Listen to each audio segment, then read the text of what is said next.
आपका एक बार फिर से स्वागत है केमिस्ट्री की क्लास में। आज हम लोग पढ़ेंगे बेटा कंसंट्रेशन सेल्स। बहुत ही इंपॉर्टेंट टॉपिक है।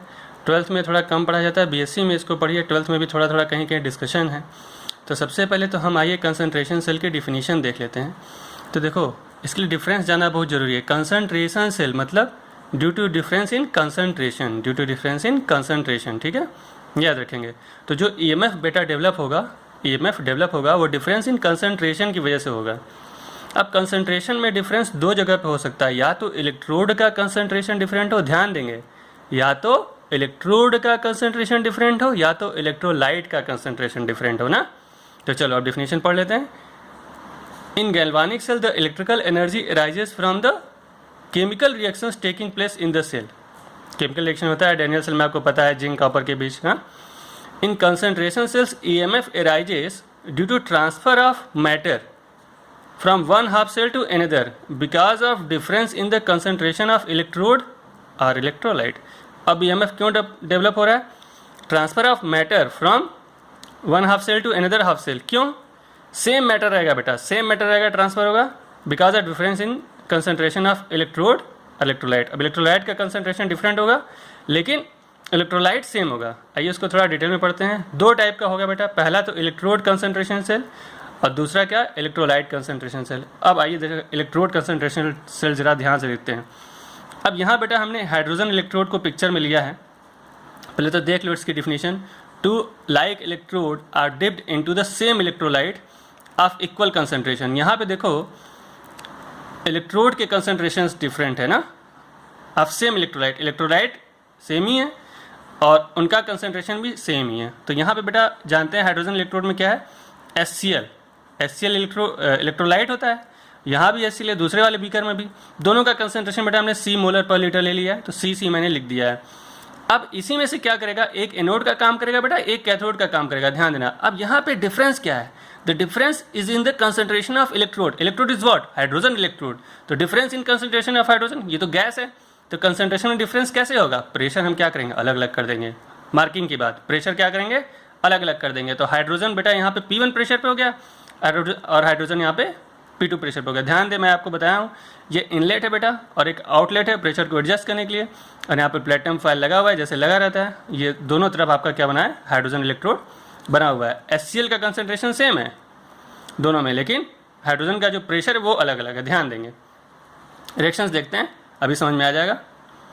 लेफ्ट हैंड इलेक्ट्रोड क्या है, अपना ऑक्सीडेशन होता है, एनोड होता है बेटा। तो हाइड्रोजन P1 प्रेशर पे और ऑक्सीडाइज हो रहा है, एनोड पे क्या होता है, ऑक्सीडेशन, तो वो लिख दिया। Right hand electron 2H plus 2 electron, hydrogen क्या P2 पे, ये क्या होगा बेटा, आपका कैथोड होगा। What is this, this is cathode. ये बेटा पेंसिल से कुछ नहीं बना हुआ है, मैं फिर से सोचा था, लेकिन ये डायग्राम ठीक है, आप इसको फिर से बना लेंगे। नेट रिएक्शन क्या हो गया, H2P1 H2P2। ये H प्लस क्या है, H प्लस चाहो तो लिख दो और चाहो तो मत लिखो। क्यों, H प्लस का जो कंसंट्रेशन होगा वो तो सेम ही होगा ना। अब अकॉर्डिंग टू नस्ट इक्वेशन क्या होता है, E=E0RT/NF ln/Q, यही होता है। अब E0 क्या होगा, E cathode minus E anode. अब यहाँ पे E कैथोड क्या है, H प्लस CH2, ये तो सेम ही होगा। स्टैंडर्ड वाला लेंगे तो क्या होगा, सेम होगा। यहाँ पे बेटा ये ऑक्सीडेशन वाला है, सॉरी रिडक्शन वाला है, क्योंकि कैथोड पे क्या होता है, रिडक्शन होता है, एनोड पे क्या होता है, ऑक्सीडेशन। तो ये क्या हो जाएगा, E0 क्या होगा, 0 होगा। तो अगर E0 0 है तो E=E0RT-ln। अब Q क्या, रिएक्शन कोशेंट है, रिएक्शन कोशेंट है, तो रिएक्शन कोशेंट है। ये रिएक्शन देखो, इस रिएक्शन में रिएक्शन कोशेंट क्या होगा, H2। तो H2 का जो प्रेशर है बेटा हाइड्रोजन का P2/P1 माइनस RT/NF ln/P2/P1, ये हो गया। अब सेल रिप्रेजेंटेशन देख लो, यहाँ एनोड का H2 P1 से जा रहा है 2H प्लस एक्वस, यहाँ पे चाहो तो कंसंट्रेशन लिख सकते हो जो कि C है। और बीच में ये क्या, double line, double vertical line represent the salt bridge. अब फिर क्या, H प्लस क्या जा रहा है, H2 में प्रेशर लिखना है, वो बहुत जरूरी है क्योंकि ये इलेक्ट्रोड कंसंट्रेशन सेल है, ठीक है। तो ये हो गया आपका इलेक्ट्रोड कंसंट्रेशन सेल। अब आओ अब बात करते हैं इलेक्ट्रोलाइट कंसंट्रेशन सेल की।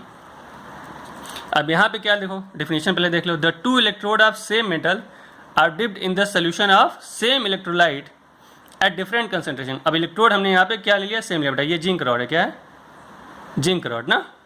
ये भी क्या है, ये भी जिंक रॉड है। अब डैनियल सेल में क्या होता है, एक जिंक होता है, एक कॉपर होता है ना। यहाँ पे क्या बेटा, दोनों जिंक रॉड है। जिंक सल्फेट ले लिया हमने, एक का कंसंट्रेशन C1 और यहाँ पे कंसंट्रेशन क्या, C2। अब जरा लेफ्ट हैंड पे रिएक्शन देख लो, zinc solid, zinc 2 + C1 2 electron, ये क्या हो रहा है, एनोड है, ऑक्सीडेशन होगा।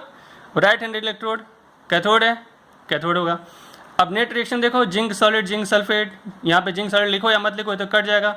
अब नेट रिएक्शन लिख कैसे इन दोनों को ऐड कर दे रहे हैं, नेक्स्ट रिएक्शन फिर लगा दिया। E = E0 minus RT/NF log E, मैंने ln नहीं लिखा था बेटा तो इसलिए log E क्यों लिख दिया, कोई बात नहीं। अब स्टैंडर्ड क्या होगा, कैथोड माइनस एनोड। अब रिडक्शन पोटेंशियल ऑक्सीडेशन पोटेंशियल के जस्ट अपोजिट इक्वल होता है तो जीरो हो जाएगा E0, फिर जैसे पहले हुआ था। तो E बराबर क्या हो गया, minus RT/NF log E zinc 2 C1/C2। क्यों, जिंक सॉलिड क्या होगा बेटा 1 होगा, तो माइनस RT/NF log C1/C2। अब सेल रिप्रेजेंटेशन देख लो, ये क्या हो रहा है, जिंक सॉलिड से जिंक 2 + C1। वर्टिकल लाइन क्या रिप्रेजेंट करता है, सिंगल वर्टिकल लाइन बेटा, सिंगल वर्टिकल लाइन रिप्रेजेंट करता है फेज डिफरेंस। तो यहाँ पे जिंक सॉलिड में और यहाँ पे जिंक 2 प्लस लिक्विड में एक्वस में C1 कंसंट्रेशन। फिर डबल वर्टिकल लाइन, ये क्या है, एनोड है, इतना क्या है बेटा, this one is anode, this one is anode. और ये क्या रिप्रेजेंट करता है, देखो ये है salt bridge, double vertical line represent the salt bridge, ध्यान रखें क्लास। और ये क्या होगा तुम्हारा, ये हो गया कैथोड, क्या हो गया, कैथोड। तो ये हो गया बेटा आपका एनोड, ये हो गया कैथोड ना। तो जैसे वहाँ पे लिखा था सेल रिप्रेजेंटेशन वैसे यहाँ पे भी लिख दिया। E0 ध्यान से देखेंगे, E0 क्या होता है, E right minus E left, तो E right minus E left लिखें या फिर E cathode minus E anode लिखें।